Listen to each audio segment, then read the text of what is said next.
All right, my name is Caddie Bergren. I work here in the Cooperative Extension Office in Merced, working in our statewide Climate Smart Agriculture program.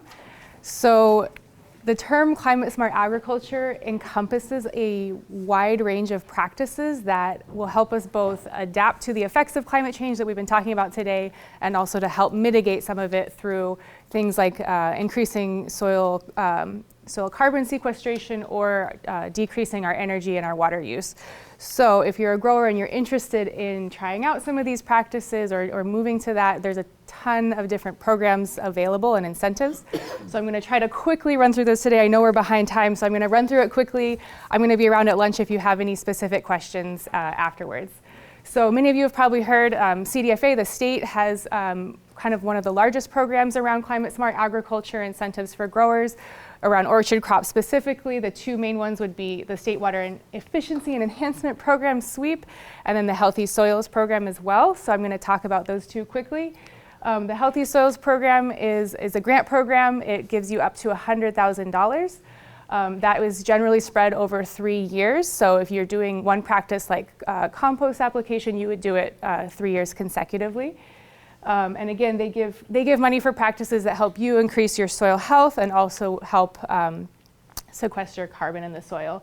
So there's many different practices that are eligible. I've just put up here some of the most popular ones. Like I said, compost application. We've talked about cover crops today. We've talked about whole orchard recycling. But there's many different practices that are available, and you can kind of mix and match depending on what you would be interested in. And it's a reimbursement grant. They have flat rates available. I put up a few example rates here just so you kind of get a sense for how that works. And again, for most of these practices, it would be 3 years. Obviously, whole orchard recycling, you're not going to do 3 years in a row on the same field. It would just be one time. But other practices like cover cropping, you would be doing 3 years consecutively. And it's a pretty simple. You need to take yearly soil samples, and it would be a photo verification process with CDFA. The SWEEP program is also through the state. That has anything to do with irrigation efficiency. That program will give you up to $200,000, and you'd have 2 years to complete your project. And you have to prove that you're going to be saving water with your project and saving energy. There are many different practices or many different things that are eligible.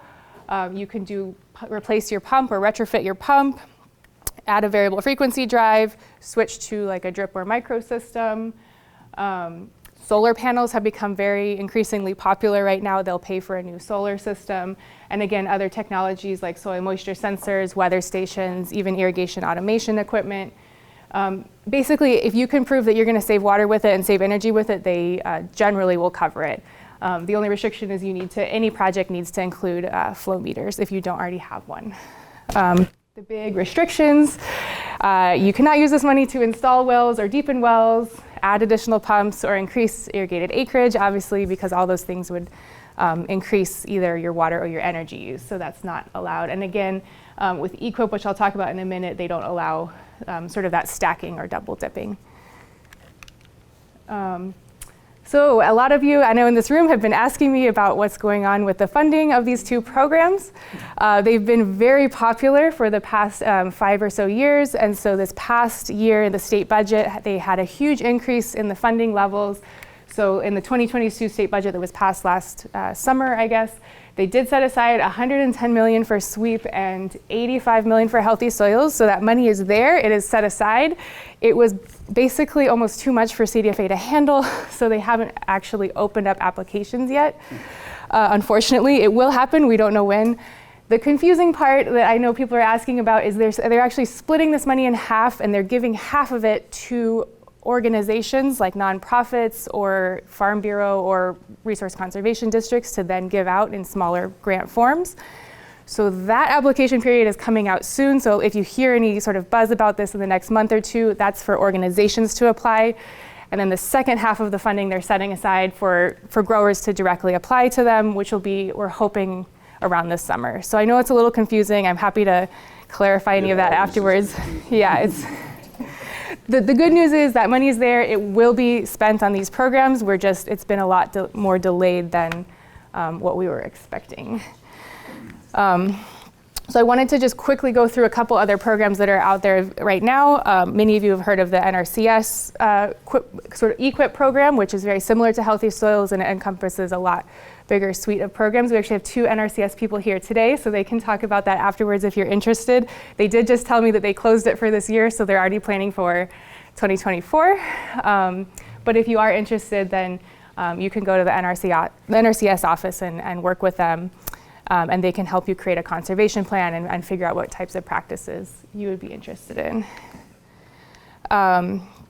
This one I can also do quickly. Cameron already talked about it, the San Joaquin Valley Air Board program. I worked with many growers who have used this program successfully, so I definitely recommend applying through them. It is open for applications right now. So I'm happy to talk to you about that, but it's a pretty simple process, and I think Cameron already talked about some of the payment rates, but it's around $600 an acre that they will reimburse you for whole orchard recycling. A quick program that I also wanted to highlight is through our Resource Conservation District, the one in Madera and also here in Merced. They're offering irrigation evaluations right now, starting in April, so I guess starting next week. If you're in Stanislaus, Merced, or Madera counties, they'll come out to your field, do an evaluation, and give you some recommendations on improving efficiency. And Trevor is here with the RCD in Merced, and he has some sign-up sheets and some, some flyers that he can give out to you if that's something that you're interested in. Okay, and then finally, this is a newer grant program. It's an organization called Zero Foodprint. And they are an organization that restaurants and other food businesses opt into if they want to support, climate smart practices or climate smart agriculture. So they charge their customers a couple cents extra per meal, and it goes into this pot of money for grants. And it's been opened up to California farmers and ranchers this past year. So it's smaller than this Healthy Soils program, but it has the same practices. It's just grants up to $25,000. It's currently open for the 3rd quarter, so they open up quarterly, and it's a pretty easy application process. They also have compost grants available as well, where you buy directly from a compost facility at discounted rates. So if that's something you're interested in, it's a very quick turnaround. They basically will approve you within a week, but you do have to spread that compost within 90 days. So if you're planning to spread compost this fall, then I would wait to apply to that for later this summer. So tried to go through that pretty quickly. But again, there's a lot of technical assistance available for all of these grant programs. I'm happy to help you. There's many others I can direct you to as well if you're interested. So I'll be around at lunch if you want to talk further about any of these programs. Thanks. Caddie, are there incentives for small farmers, or is it equally applied to any farmer applies? That's a great question.